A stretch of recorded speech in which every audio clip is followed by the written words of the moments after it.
ለመሆኑ በአይናችሁ አይታችሁት የማታውቁትን ሲኦል በሰው ፊት ላይ አይታችሁ ታውቃላችሁ? የነዚህ ወሮበሎች ፊት ተራ ቆዳ አይደለም። የፈጸሙት ግፍና የገደሉት ሰው ብዛት የተነቀሱት የሞት ካርታ እንጂ። በሩቅ ሲታዩ ሰው፣ ቀረብ ሲሉ ግን የሰይጣን መልእክተኛ ይመስላሉ። ፊቱ ካልመሰለ አይኑን አትይ እንደሚባለው የነሱን አይን ያየ ዜጋ ነፍሴን አደራ ብሎ ከመጸለይ ውጪ አማራጭ አልነበረውም። ለነዚህ ወንበዴዎች መግደል ወንጀል ሳይሆን ስራ ነው። ማረድ ደግሞ ጥበብ። ነብር ባይበላህ ያገሳብሃል ይባላል። እነዚህ ግን ሳያገሱ የሚበሉ ሳይጮሁ የሚነጥቁ ናቸው።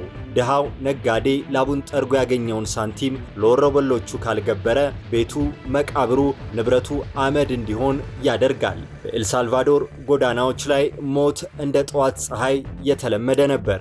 ወንድም ወንድሙን የሚሸኝበት፣ እናት ልጇን ዛሬም በሰላም ይመጣ ይሆን ብላ የምትጠባበቅበት ምድር። የቆጡን አውርድ ብላ የብብቷን ጣለች እንደሚባለው ዜጎች ሰላም ፍለጋ ወጥተው ነፍሳቸውን ጥለው ይመለሱ ነበር። አገሪቱ ባለቤት የሌላት ጋጣ ሆና ዓመታትን አሳልፋለች። ህዝቡ በጅብ መሃል ያለች ፍየል ሆኖ መንግስት ደግሞ የቆመ የሬሳ ሳጥን መስሎ ነበር። እነዚህ ወሮበሎች ከፈጣሪ በታች እኛንን የሚል እብሪት ከተማዋን የደም ባህር፣ መንደሩን ደግሞ የለቅሶ ቤት አድርገውት ሰነባብተዋል። አንድ ሰው በኤልሳልቫዶር ጎዳና ላይ ሲራመድ ጥላው እንኳን ይፈራ ነበር። ምክንያቱም ጥላው የወሮበላ ቡድን አባል ሊሆን ይችላል። እባብ ካላዩት አይነክስም ይባላል። እዚህ ግን ካላዩአቸውም ይነክሳሉ፣ ካዩአቸውም ይወጣሉ። በሰው አካል ላይ የሚነቀሱት እያንዳንዱ ምልክት የአንድ ሰው ሞት ደውል ነው።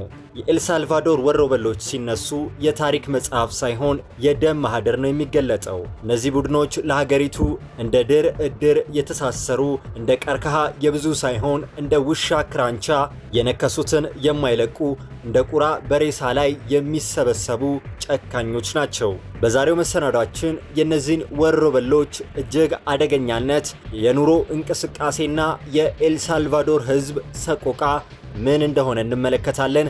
እስከ መጨረሻው ቪዲዮአችንን ላይክ፣ ሼር እና ሰብስክራይብ በማድረግ አብራችሁን ቆዩ። አሁን ያለነው በሰሜን አሜሪካ ላይ ነው።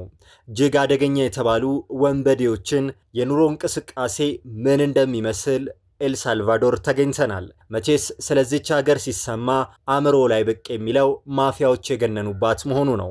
ኤልሳልቫዶር ለያዥ ለገናዥ ያስቸገሩ የዓለማችን አደገኛ ወሮበሎች መገኛ እንደሆነች ይነገራል። በሀገሪቱ ኤም13 እና ባሪዮ 18 የተሰኙ ሲበዛ ጨካኝና ወንጀልና ግድያን የተካኑ የወሮበሎች ቡድኖች ኤልሳልቫዶርን መቆሚያ መቀመጫ አሳጥተዋታል። ታዲያ እነኚህ ቡድኖች ዝርፊያ፣ ግድያ፣ አስገድዶ መድፈር፣ ማገት፣ እጽና የጦር መሳሪያዎችን ማዘዋወር የመሳሰሉ ወንጀሎችን ይፈጽማሉ። ምነው መንግስትና ህዝብን ባይፈሩ እንኳን ፈጣሪያቸውን አይፈሩም ያስብላል። ወሮበሎቹ እያንዳንዱን የወከሉበትን ቡድን በሰውነታቸው ይነቀሳሉ። ለማመን ቢቸግርም መላ ፊታቸውን ከሩቅ ላየ ፍርሃትን የሚዘራ ነው። ሁለቱ ቡድኖች ጅማሬያቸው በአሜሪካ እንደሆነ ነው የሚነገረው። በቀድሞ ጊዜ በኤልሳልቫዶር በነበረ በ1980ዎቹ የእርስ በእርስ ጦርነት ሸሽተው በሄዱ ዜጎች ነበር። የስሟ ትርጉም አዳኝ ቢሆንም በዚች ሀገር በሰዓታት ልዩነት ዜጎች ወደ ሞት ያመራሉ። ኑሮ በሰቀቀንና በፍርሃት ከሆነም ሰነባብቷል። ለወንበዴዎች መገበር ህዝቡን ሁሉ አስመረሯል። ዓመት በዓመት ሲተካ በኤልሳልቫዶር የመሪነት ስልጣኑ ለውጥ ሲያመጣ የቀድሞ የዋና ከተማዋ ኤልሳልቫዶር ከንቲባ የነበሩት ናይብ ቡኩሌ የሀገሪቱን በትረ ስልጣን በ2019 ያዙ። ታዲያ ስልጣን ሲይዙ ዋነኛ ዓላማቸው ሙስናን መከላከልና ሽብርተኛነትን ማስቆም ነበር። በተለይ የወሮበሎች ቡድኖችን እስከ ወዳኛው አደብ ማስገዛት ትልቁ ሐሳባቸው አድርገው መንቀሳቀስ ጀመሩ። በዚህ ሂደት ታዲያ በ2022 በላቲን አሜሪካ ጭምር ትልቁ የተባለለትን ወንበዴዎች የሚታሰሩበት ማዕከል ወይም ሲኮትን አቋቋሙ። በድርጊታቸው እጅግ የተማረሩባቸውን ዜጎች ሮሮና እንባ ለመቀነስ በልበ ሙሉነት የተነሱት ፕሬዝዳንቱ አደገኛ የሚባሉትን የሁለቱ ቡድኖችን አባላት በጸጥታ ኃይሎች እያሳደዱ ወደዚህ ማዕከል ማጋዝ ስራቸው አደረጉ።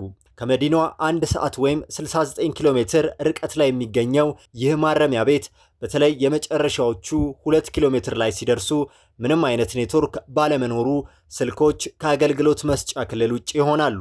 ማዕከሉ 11 ሜትር ርዝመት ኮንክሪት አጥር ያለው ሲሆን ታንክን መከላከል የሚችል 90 የመጠበቂያ ምሰሶች፣ 50 የኤሌክትሪክ ሽቦችን የያዘ ነው። ወደ ውስጥ ሲገቡ ደግሞ የደህንነት መቆጣጠሪያ ካሜራዎች ይገኛሉ። ወደ 40 ሺህ የሚጠጉ እስረኞች እንዳሉ በሚነገርለት በዚህ በዓለማችን ትልቁ ማረሚያ ቤት ወሮበሎቹ ከብረት በተሰራ መኝታ ላይ ነው የሚተኙት። ከዚህም ብሶ ብርድ ልብስ የሚባል ነገርም የለም። በዚህ ከባድ ሁኔታ ታዲያ በአንድ ክፍል ከ65 እስከ 70 የሚደርሱ ታሳሪዎች በአንድ ላይ ታጭቀው ይኖራሉ። ያለው ሁኔታ ከባድ ነው። እያንዳንዱን እንቅስቃሴ በአይነ ቁራኛ የሚከታተሉት በሺዎች የሚቆጠሩ ፖሊሶች ገዳይ የጦር መሳሪያዎችን የታጠቁ ናቸው። የወሮበሎች ቡድኖች ወደዚህ ማዕከል ሲመጡ ከመኪናው አንድ በአንድ እየወረዱ በፍጥነት ግማሽ አካላቸው እርቃናቸውን ሆነው አንገታቸውን አቀርቅረው ወደ ውስጥ ይገባሉ። ታሳሪዎቹ ምንም እንኳን የተመጣጠነ ባይሆንም በቀን 3 ይመገባሉ። አለፍ ሲልም ለ1 ሰዓት ይወጣሉ። ከታሰሩበትም ሃይማኖታዊ ዝማሬን ይዘምራሉ። ይህ የምታዩት ሰው የባሪው 18 ታራሚ 16 ዓመት በቅሚያ ወንጀል የተያዘ ነው። ስለ ማረሚያ ቤቱ ይናገራል። ኃላፊዎች በጥሩ ሁኔታ እየተንከባከቡን ነው፣ ደግሞ ለእኛም አክብሮት አላቸው። ለምሳሌ እኔ በቆዳዬ ላይ የጤና እክል ደርሶብኝ ነበር፣ እናም ሕክምና አድርገውልኛል ብለዋል። በሌላ በኩል ደግሞ በዚህ ማረሚያ ቤት ያለምንም ጥፋት የታሰሩ ንጹሐን እንዳሉ ይነገራል። ይህም ጉዳይ መፍትሄ እንዲሰጣቸው ይጠይቃሉ። እንዲሁም ማንም ጠያቂ ወደዚህ ስፍራ ዝር ማለት ስለማይችል የሚጎበኛቸው ቤተሰብ እንደሚሹም ይናገራሉ። ውድ ቤተሰቦቻችን፣ ዜጎች የመማረራቸው ጥግ ከባድ ነው። ይህ የምታዩት ሰው በእንባ ታጅቦ ቤተሰቡ ላይ ሞት እንዲሁም ሕይወቱ ላይ ምስቅልቅል መጥቶበታል። በ2025 የካቲት ላይ በወጣ መረጃ ሀገሪቱ ከፍተኛ የእስረኞች መጠን ያለባት ስትሆን ከ100 ሺህ ሕዝብ 1600 የሚሆኑት ታስረዋል። በመጋቢት 2025 አሜሪካ 200 የወሮበሎች ቡድኖችን ወደ ሀገራቸው ተመልሰው እንዲታሰሩ አድርጋለች። ይህንን ሰቆቃ አልችል ያሉ ዜጎች በየቀኑ ወደ አሜሪካ ይሰደዳሉ። ቢያንስ በየዕለቱ 250 ዜጎች ሀገሪቱን ተሰናብተው ከፊታቸው የተደቀነውን 3000 ማይል ጉዞ ይጋፈጣሉ። ይህ የሚሆነው ደግሞ በጋራ በመሆን ሰብሰብ ብለው በመጓዝ ነው። በዚህ መሃል ግን ወደ ታላቁ አሜሪካ ለመሻገር እስር ሊገጥም እንደሚችል ልብ ይለዋል። አሁን ላይ ነገሮች መሻሻል ላይ እንዳሉ ነው የሚነገረው። በተለይ ፕሬዝዳንት ናይብ ቡኩሌ በወሰዱት ጠንካራ እርምጃ ወሮበሎችን አስሶ ወደ ታላቁ የማረሚያ ቤት ማዕከል በማስገባት ዜጎች ተንፈስ እንዲሉ አድርገዋል።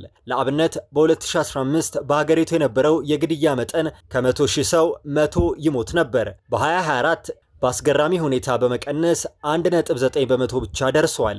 ታዲያ ፕሬዝዳንቱና አመራራቸው ይህንን ጉዳይ በዚሁ ያበቃም በማለት በ2025 መጨረሻ የግድያ መጠኑን ከ1 በመቶ በታች ለማድረግ እየተሰራ ነው ብለው ነበር። የተወደዳችሁ ቤተሰቦቻችን የዛሬው መሰናዳችን ይህንን ይመስል ነበር። በቀጣይ ሌሎች አዲስ እና አስገራሚ ቪዲዮዎችን ወደ እናንተ ይዘን እንቀርባለን። ቻናላችንን ሼር፣ ላይክ እና ሰብስክራይብ ማድረጋችሁን እንዳትረሱ።